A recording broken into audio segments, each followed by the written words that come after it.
Good morning, students. Welcome to the online tutorial of Sri Eknath Rao Kharsi Talent School, Muktainagar. Myself, Meenal Murhekar. I am your new science teacher. So, we are going to start our first chapter today of science from class 7, that is nutrition in plants. So, let us start with it. Do you know components of food? What are the components of food? We have learned about these components of food in earlier classes. Components of food are what? Like carbohydrate, protein, vitamin, minerals, fats. All these are what? These are the components of food. And these components of food is known as what? These are known as nutrients.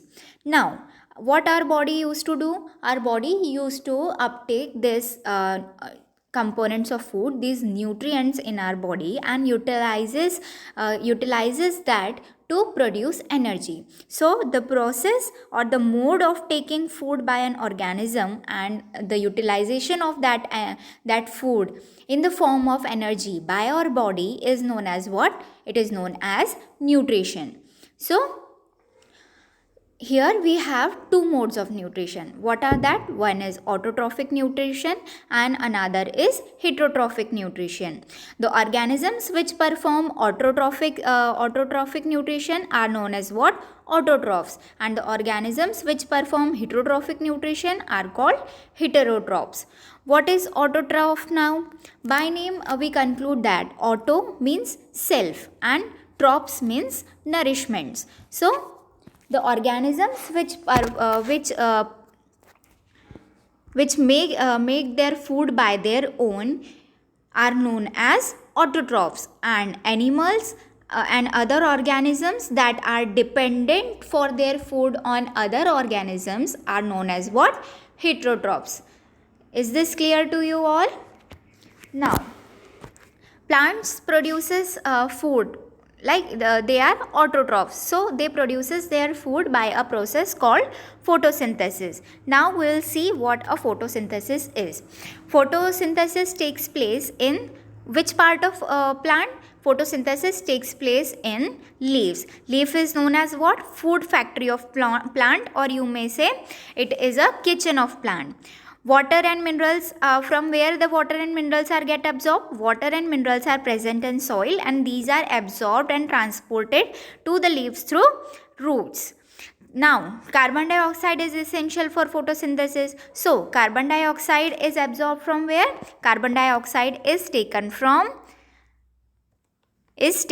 where? Carbon dioxide is taken from leaves, as leaves has what? Leaves has a tiny pores present on the surface.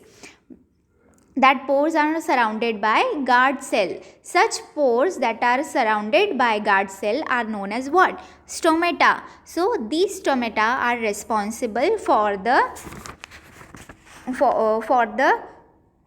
transportation of, or for the absorption of, carbon dioxide in a plant. Now, water and minerals are transported to the leaves by the vessels, which are pipe-like structures throughout the root or stem or branches and leaves. So, water is transported through vessels from root, stem and to the branches of leaves.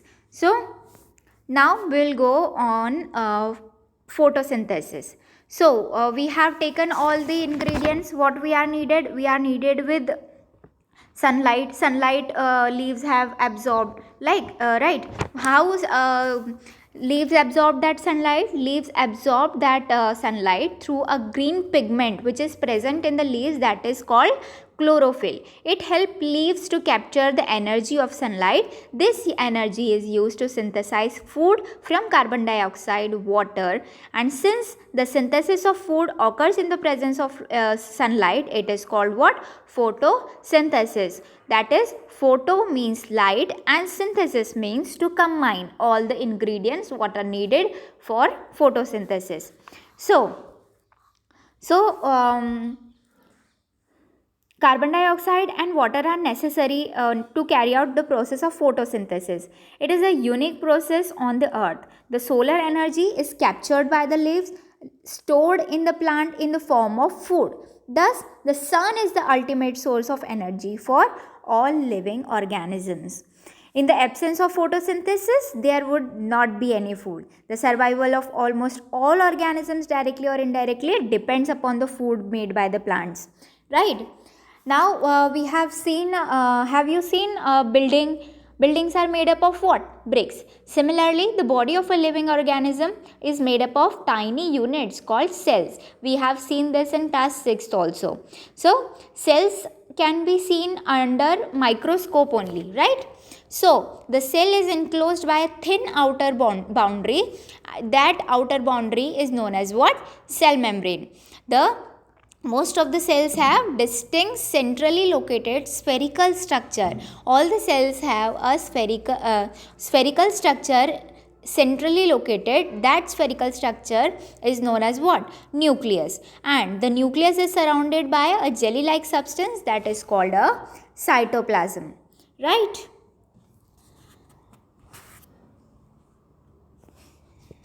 Now, beside leaves, photosynthesis also takes place in other green plants of the green parts of the plant, like green stems, green branches, or the desert plants have scaly or spine-like leaves to reduce loss of water by transpiration. So these plants have green stems which carry out photosynthesis.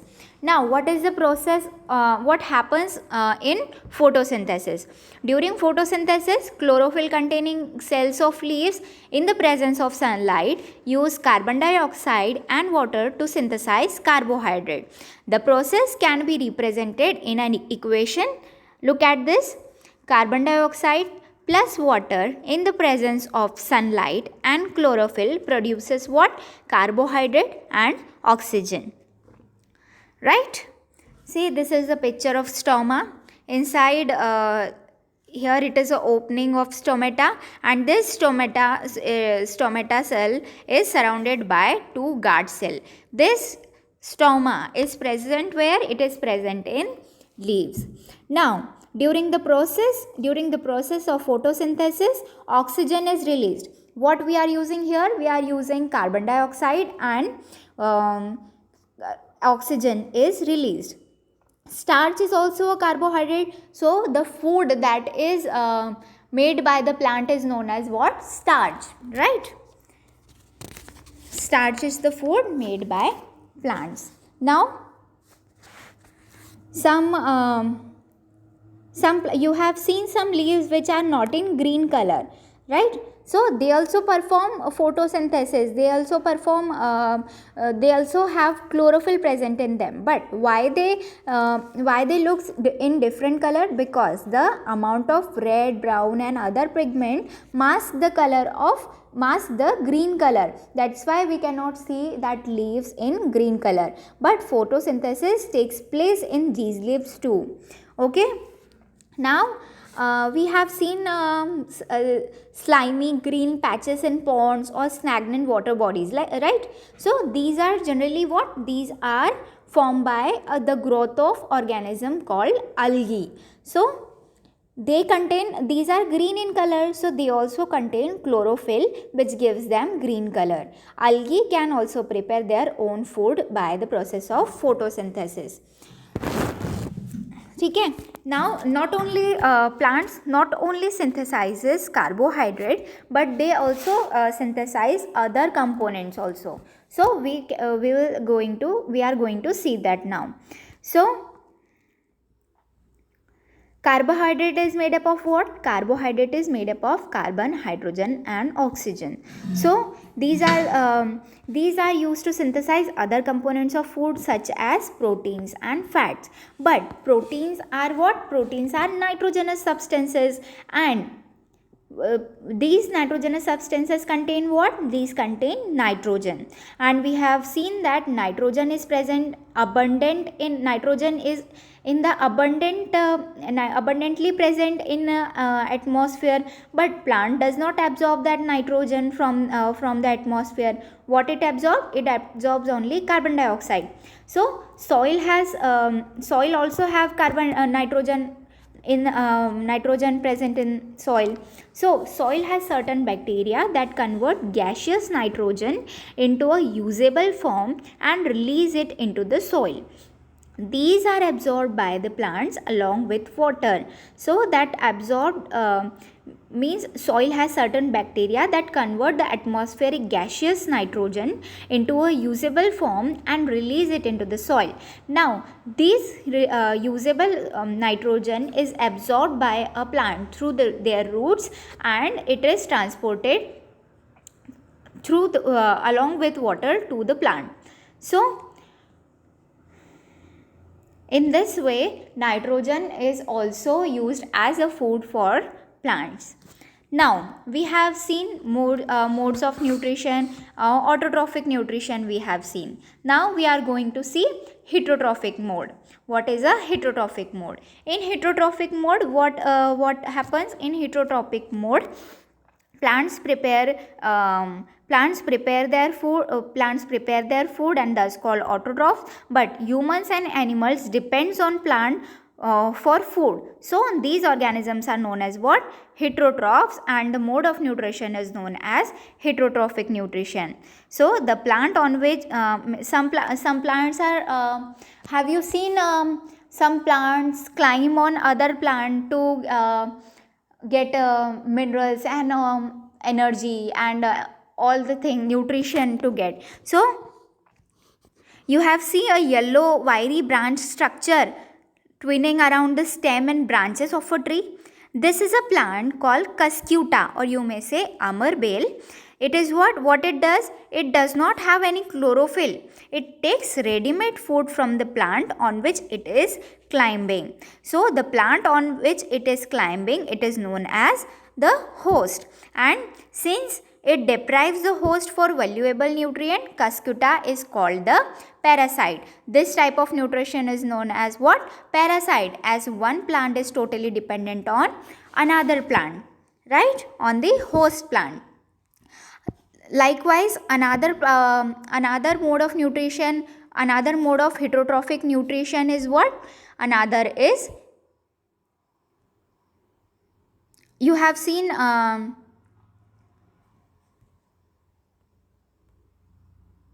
have you seen pitcher plant, right? You have heard about the plants that eat other insects or other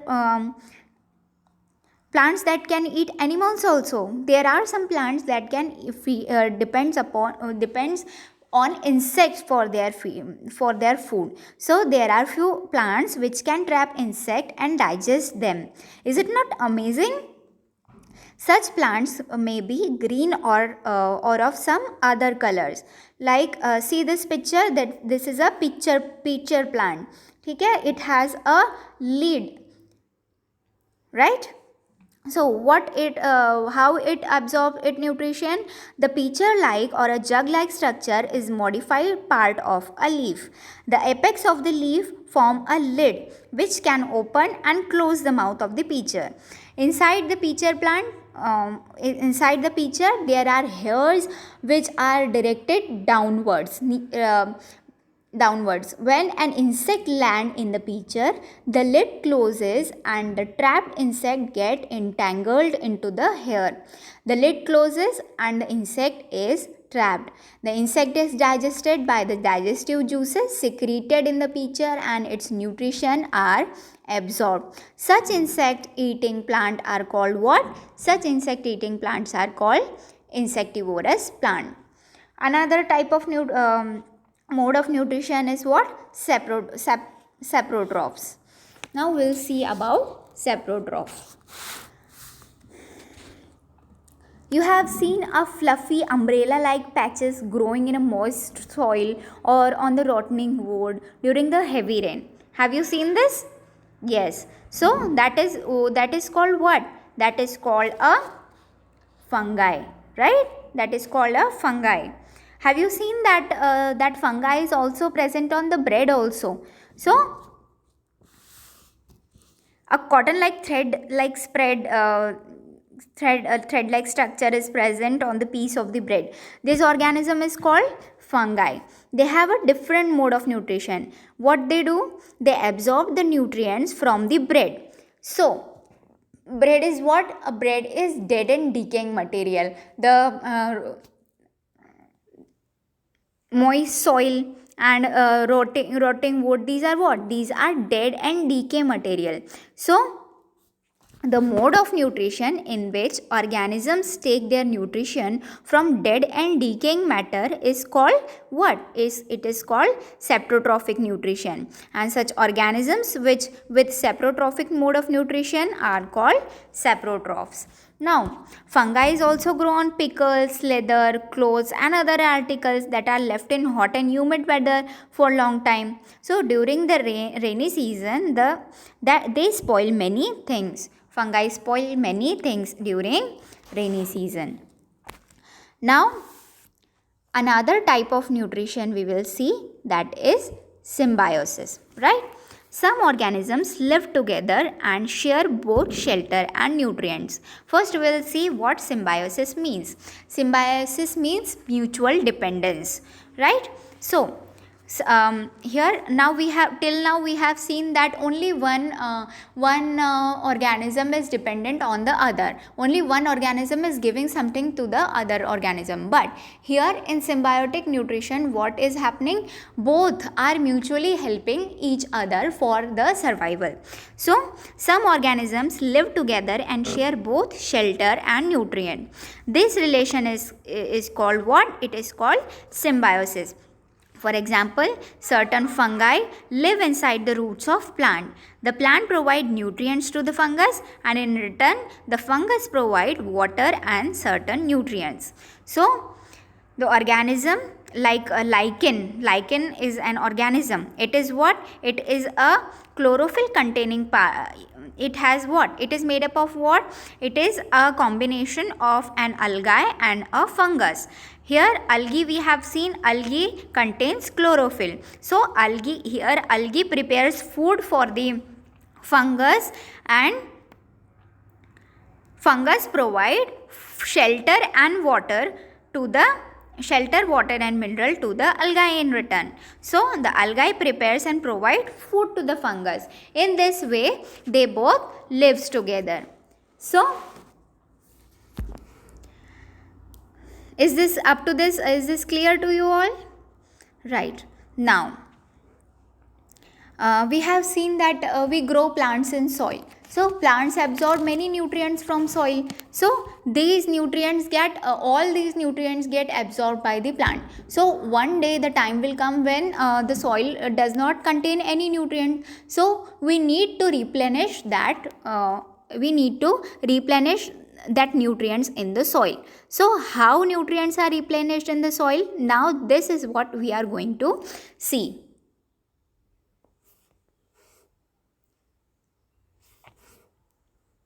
Right. So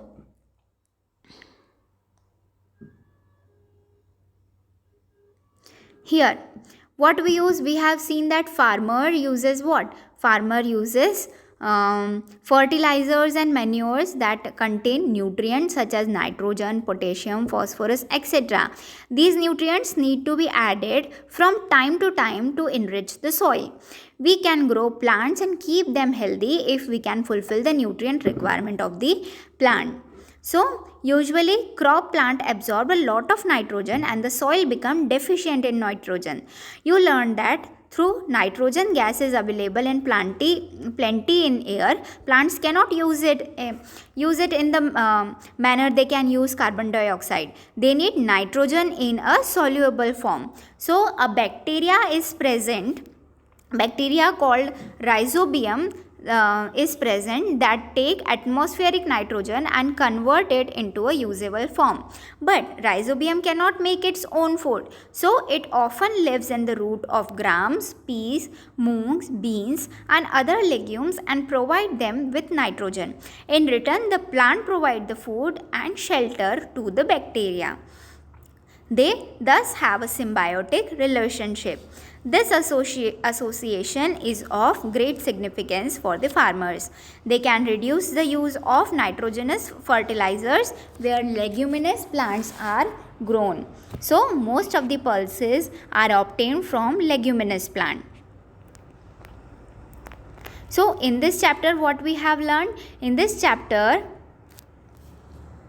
we have learned that Most of the plants are autotrophs. Only few plants are parasitic or saprotrophic. They derive nutrition from other organisms. All organisms are categorized as heterotroph since they depend on plants and other animals for food. Right? So we have completed this chapter. You just read this chapter by your own at least for 2 times, and ask your doubts in another video, or through on WhatsApp you can ask your doubts too. Right? Thank you and have a nice day.